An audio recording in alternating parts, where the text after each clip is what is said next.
Saya nak ceritakan juga di sini 7 langkah macam mana Asy'ariyah berhadapan dengan ayat-ayat sifat. Ini dijelaskan oleh Al-Imam Al-Ghazali dalam kitab Iljamul Awam. 7 langkah ni penting. Ni saya yakin ramai kita boleh bersepakat. Bahkan sahabat-sahabat salafi kita boleh dengar pun, kalau dia jujur, dia buang the dramas and the emotions, dia just dengar objectively, dia kata kita agree on this. 7 langkah dia, yang pertama sekali Imam Ghazali ajak adalah taqdis. Bila dapat ayat-ayat yang seolah-olah macam Allah sifatkan diri dengan sifat makhluk, seolah-olah saya tak kata Allah sifatkan diri dengan sifat makhluk, tidak, tapi secara zahir macam tu, literal macam tu. Allah kata dia sakit, Allah kata dia bosan dan sebagainya. First kali taqdis. Taqdis tu apa? Awak nafikan makna zahir, awak nafikan literal meaning. Bukan seperti sakit, kita kata it has no resemblance to what we experience. No resemblance at all. Bukan ada persamaan sikit macam Ibn Uthaymin kata tadi. Tak ada persamaan langsung. Okay. First kali taqdis. First kali apa sahabat-sahabat? Taqdis. Taqdis ni awak dipanggil tanzih juga. Taqdis dengan tanzih tu sama. Menyucikan Allah Subhanahu Wa Taala daripada makna literal yang membawa maksud makhluk ataupun kejisiman. Okey. Okey. Nombor 2 dipanggil sebagai tasdiq. Kita dah nafikan makna-makna yang salah, lepas tu kita beriman dengan ayat itu. Katalah dalil itu qat'i. Lafaz dia qat'i daripada Allah dan qat'i daripada Rasulullah SAW. Kita beriman. Allah istawa 'alal 'arsy, istawa 'alal 'arsy, kita beriman dengan ayat tu, tasdiq. Kita beriman. Kita tak tolak ayat tu. Sebab ada mazhab dalam Islam yang tolak. Dia kata, oh, ni silap ni. Allah tak kata macam ni. Ni termasuk dalam Quran dan sebagainya. Asy'ariyah dan termasuk sekali Mu'tazilah isbatkan. Salafiyah pun sama, dia isbatkan. Kan? Kita terima ayat ini. Kita percaya kepada ayat ini. Okay, kemudian, ini step seterusnya. Al-i'tirafu bil ajaz. Mengaku bahawa kita lemah untuk memahami hakikat Allah Subhanahu Wa Taala dan juga sifat-sifat dia. Itu langkah yang ketiga.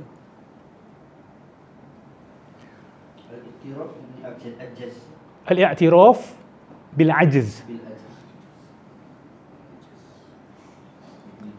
Nak tengok tulis apa? Macam game telefon nanti keluar apa tak tahu Al-i'tirafu bil ajaz. Mengakui kelemahan manusia untuk memahami hakikat Allah Subhanahu Wa Taala. Okay. Kemudian sukut. Diam.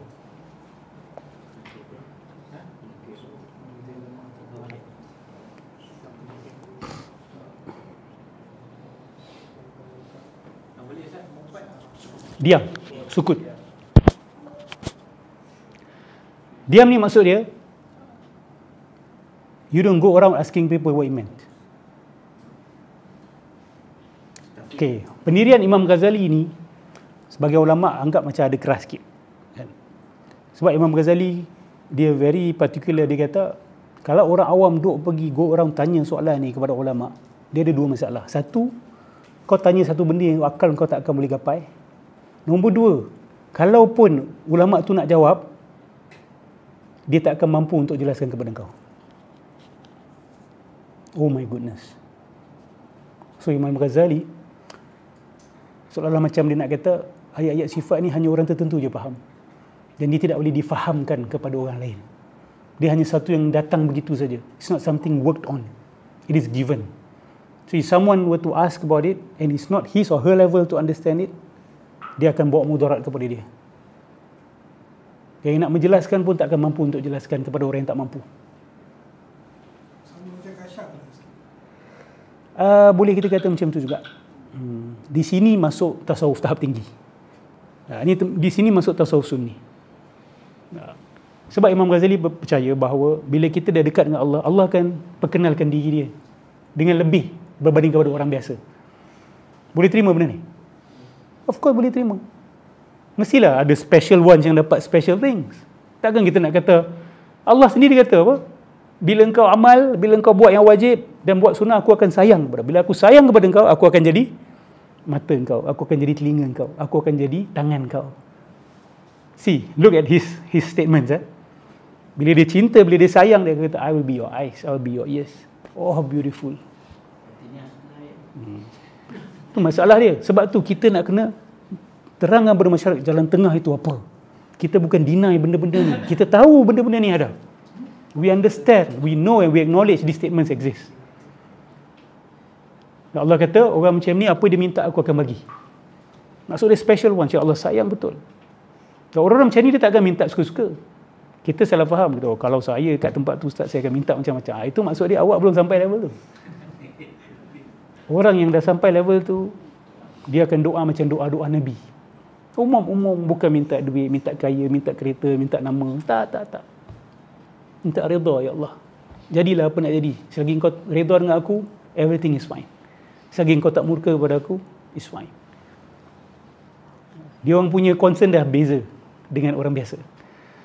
So, bila Allah Subhanahu Wa Taala sayang hamba dia, tak mustahil dia bagi ilham untuk perkenalkan diri dia lebih. Dan ilham dia tu tidak bercanggah dengan Quran dan Sunnah. Dia just detailing. Dia bagi kefahaman. Boleh tak Allah bagi ilham kepada orang? Boleh. Saintis je Allah bagi ilham. Dapat teori kan? Banyak saintis kata, aku duduk-duduk pop teori tu masuk. Betul. Some of them say that. Bukan aku duduk fikir. Tak, kadang-kadang aku tengah melukis, dia datang. Siapa bagi tu? InsyaAllah kita yakin daripada Allah Subhanahu Wa Taala. Kalau teori itu membawa manfaat kepada orang. Tapi kalau yang bawa nuclear bomb tu mungkin dari setan lah. Kita tak tahu kan. Tapi yang bawa manfaat kepada orang, memudahkan kehidupan orang, kita yakin itu daripada Allah Subhanahu Wa Taala. So, Imam Ghazali dia strict bab ni. Dia kata diam. If this is not your level, don't go around asking what it means. Okay. Of course lah tak semua ulama setuju dengan dia. Kan? Kalau zaman kita tak jelaskan, orang jadi rosak. Orang akan duk fikir sendiri. Ni untuk orang yang dah ready nak percaya. Tell me what I need to do. Bagi yang baru-baru masuk Islam, dia tak akan layan apa Imam Ghazali kata ni. Wait, why I can't ask? Kan dia kata, why can't I know my God? Itu masalah tu. Sebab tu ada sebagai ulama Syairah kata tak apa, kita terpaksa takwil untuk sebagian orang kita takwilkan. Dan takwil tu pula kena dengan konteks ayat. Dia bukan duk merepek ya. Kena dengan konteks ayat tu. Sebab dia memerlukan untuk kita takwilkan untuk dia. So, sukut. Lepas tu imsak. Imsak ni apa? Ini lebih berkaitan dengan bahasa yang you gunakan untuk bercakap tentang ayat tu. Kalau Allah guna verb, then stick to the verb. Jangan tukar jadi noun. Jangan tukar jadi different forms. Allah kata dia istawa alal arsh, you kata Allah istawa alal arsh. Jangan kata al-mustawi alal arsh.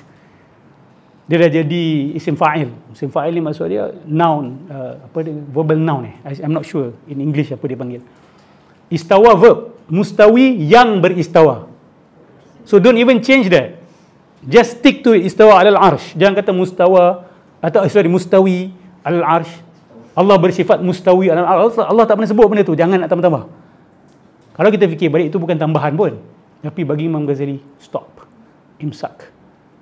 Sebab apa? Dan juga jangan terjemah. Dia ada juga pilihan jangan terjemah ke dalam bahasa asing. Dia tak kasih pun terjemah ke dalam bahasa Parsi. Dia tak kasih pun terjemah ke dalam bahasa-bahasa lain. Sebab apa? Dia kata, sebab terjemahan tak sama dengan perkataan asal. Mesti ada something missing or something else added to it. Which is true. Tapi 100% we cannot say no lah. Sebab kita tak boleh elak akhirnya terjemahan Al-Quran ada dalam sebuah bahasa hari ni.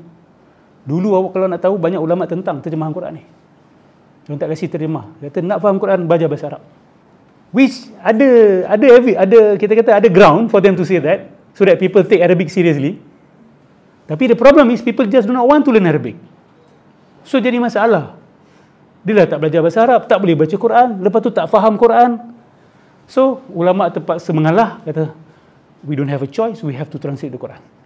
Even though we know there will be meanings that will be lost in the translation. But it's better than not to translate at all. Dan gerakan terjemahan ni is quite recent actually. Terjemahan besar-besaran ini. Dia berlaku pada tak lama. Pernah berlaku zaman penentangan, jangan terjemah. Imam Ghazali jelas-jelas kata, you cannot translate. Tangan Allah di atas tangan mereka, tak boleh. Kata yadullah fawqa aydihim. Bila orang tanya apa maksud dia kata yadullah fawqa aydihim. Apa makna tu? Yadullah fawqa aydihim. That means you're forcing the person to go and study Arabic. Kalau dia betul-betul nak faham, belajar tafsir, belajar apa untuk faham. Sekarang ni kerja kita dah dimudahkan. But pendirian ini juga ada masalah dia. Kan? Masalah dia adalah dia akan menimbulkan persoalan-persoalan orang-orang yang ada falsafah yang bukan-bukan dalam jiwa dia. Dia akan mula start thinking nonsense. So that's why sebagai ulama kata kita takwil bila perlu. Ni orang salah faham, orang ingat Asy'ariyah kerja takwil je. Tak, kita takwil bila perlu. Bila ada tengok ini problem kalau tak takwil ni. Bukan salah Quran, bukan salah sunnah. Tetapi masyarakat yang baru masuk Islam ataupun yang dapat pendidikan daripada barat dan sebagainya, dia ada keperluan tertentu untuk dia, untuk minda dia. So takwil. Dan takwil pun salafus soleh ada buat. Walaupun dia orang tak buat secara ekstensif, tapi ada asas tu. Tengok apa yang dikatakan oleh Syekh Syarif Fatimah Al-Awani tadi, yang dia quote daripada seorang salafi yang mengaku bahawa semua pentafsir mentakwil. So ada takwil tu, tapi antara ekstensif dengan tak ekstensif je. Ada buat sikit, ada buat banyak. Dan yang buat banyak pun kita tak boleh marah dia. Kita kena tahu konteks dia, kenapa dia buat macam tu. Dia tengah berhadapan dengan siapa, dia tengah deal dengan siapa.